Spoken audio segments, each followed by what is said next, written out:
बात रही राहुल गांधी को जेल भेजने की, तो ये आप सपने देखना बंद कर दीजिए, क्योंकि आपको नरेंद्र मोदी सपने दिखाते हैं मुंगेरी लाल के हसीन सपने थे ना, जैसी ऐसे नरेंद्र मोदी के हसीन सपने जो अंधभक्तों को दिखाए जाते हैं। सुन लीजिए, मैं बात कर रहा हूँ राजीव गांधी की, जिन्होंने राम मंदिर का ताला खोला, उनकी दादी श्रीमती इंदिरा गांधी जिनको गोली मार दी गई, तो जिनके पिताजी जिनके दादाजी इस देश के लिए शहीद हो गए, आप उस लड़के को जेल का डर दिखा रहे हैं, जिनके बाप दादाओं ने अपना सर्वोच्च न्यौछावर कर दिया इस देश के लिए। तो मैं ये कह रहा हूँ कि देश के प्रधानमंत्री और देश के गृह मंत्री और भाजपा के नेताओं के द्वारा इतनी अभद्र टिप्पणी और अभद्र भाषा का प्रयोग किया जाता है। कितनी बार उन पर एफआईआर दर्ज हुई और क्या कार्रवाई उन पर हुई, जरा आप मुझे बता दीजिए। भाजपा के एक नेता रमेश बिधूड़ी क्या हुआ, जिन्होंने भरी पार्लियामेंट के अंदर एक समुदाय को गाली देने का काम किया। कांग्रेस पार्टी के लोगों को एक बात समझाना चाहूंगा कि आपको थोड़ा सा एक्टिव होना चाहिए। जिस तरीके से भाजपा के कार्यकर्ता और नेता हर छोटी बात पर एफआईआर दर्ज करा देते हैं, आपकी भी लीगल टीम है, आपका भी लीगल सेल है, आप उसके द्वारा अपने कार्यकर्ताओं के द्वारा जो भाजपा के नेता अभद्र भाषा का प्रयोग करते हैं उनके खिलाफ एफआईआर दर्ज करवाइए। ये प्रधानमंत्री नरेंद्र मोदी जी विदेश में जाकर देश के खिलाफ क्या क्या नर्गल बयान देके आए, क्या उनके खिलाफ आज तक कहीं देशद्रोह का मुकदमा दर्ज हुआ?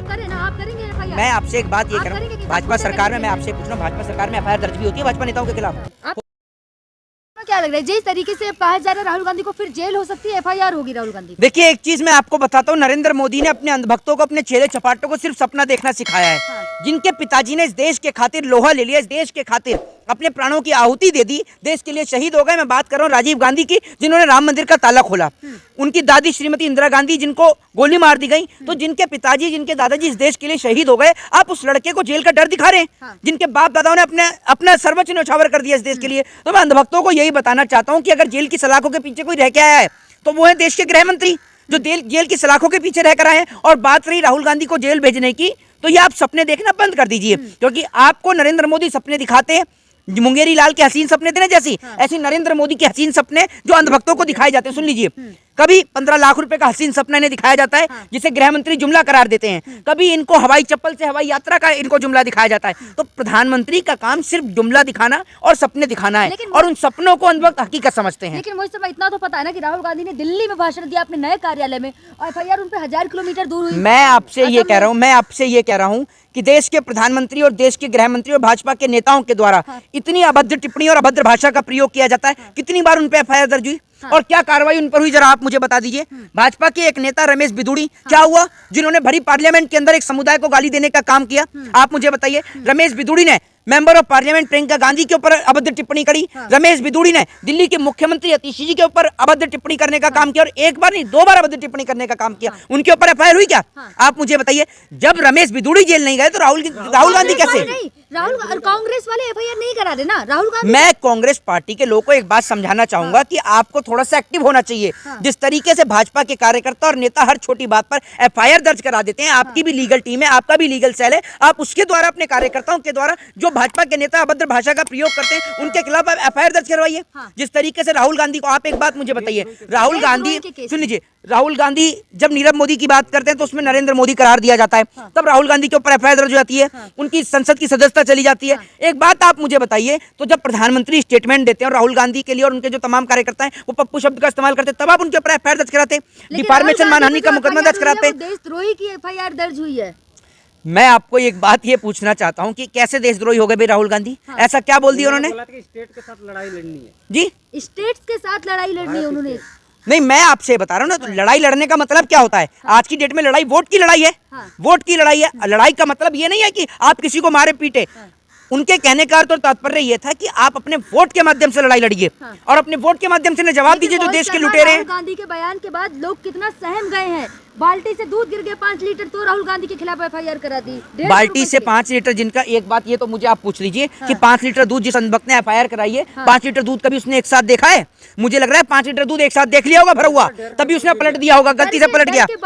हाँ, डर के बाल्टी गिर गई। एक बात आप मुझे बताइए, नरेंद्र मोदी बेटी बचाओ बेटी पढ़ाओ की जगह बेटी बचाओ बेटी पढ़ाओ बोलते हैं, तब इसका क्या गिर गया?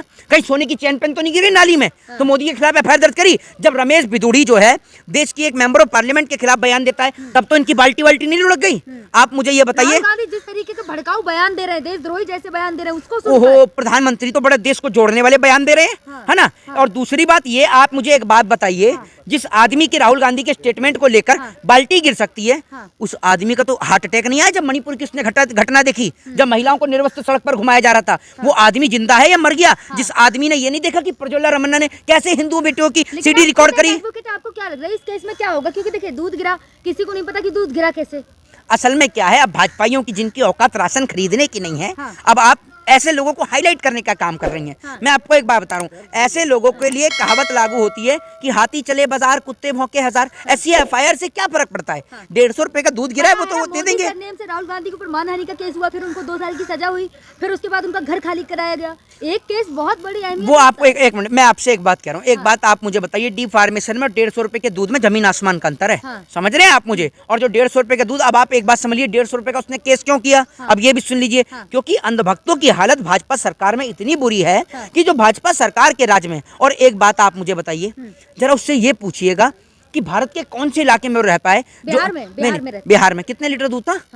5 लीटर वाली। 5 लीटर दूध जो है वो 150 रुपए का आ जाता है। बिहार में सस्ता है, दिल्ली की अगर प्राइस देखा जाए दिल्ली में ज्यादा महंगा है। आप किसी भी भारत के कोने में चले जाइए, 40 रुपए लीटर से दूध कहीं भी कम नहीं है। हाँ। ठीक है, और 4 पंजे कितने होते हैं? कितने होते हैं? 20। और कितने हो गए 5 लीटर दूध कितने का हो गया 40 के हिसाब से? 200 रुपए का। तो भाजपा अगर अंधभक्त स्कूल भी गए होते तो भी उन्हें समझ में आता। तो असल में क्या है, जिनकी औकात 5 किलो राशन खरीदने की नहीं है, वो 5 किलो दूध लेके कहाँ से आए? बड़ा सवाल तो ये है। हाँ। लेकिन संबित पात्रा ने एक बार कहा था ना इंटरव्यू की राहुल गांधी देशद्रोही है, सबसे बड़े देशद्रोही है। संबित पात्रा की अगर आप बात सुनेंगे तो संबित पात्रा ने तो ये भी कहा था कि मोदी देश के बाप है, लेकिन मोदी देश के बाप नहीं है। संबित पात्रा के हो सकते हैं, देश के नहीं है, ये मैं आपको बता दूं। जी, लेकिन क्या लगता है अब राहुल गांधी पे जिस तरीके से कोर्ट पे सुनवाई हो रही है, कहा जा रहा है कि अब 22 तारीख तक राहुल गांधी को जेल हो सकती है। अरे मैं आपसे, किसने कही है ये बात? अरेस्ट हो जाएंगे। किसने कह दी है ये बात? खबरें आ रही है जो नहीं, 150 रुपए के दूध के पीछे अगर अरेस्टिंग होने लग गई, देशद्रोही के लिए भी तो एफआईआर हुई है ना असम में। ऐसा है, ये जो देशद्रोही के लिए जो एफआईआर है, ऐसी एफआईआर को ना कोर्ट पहली तारीख पर ही रिजेक्ट कर देता है।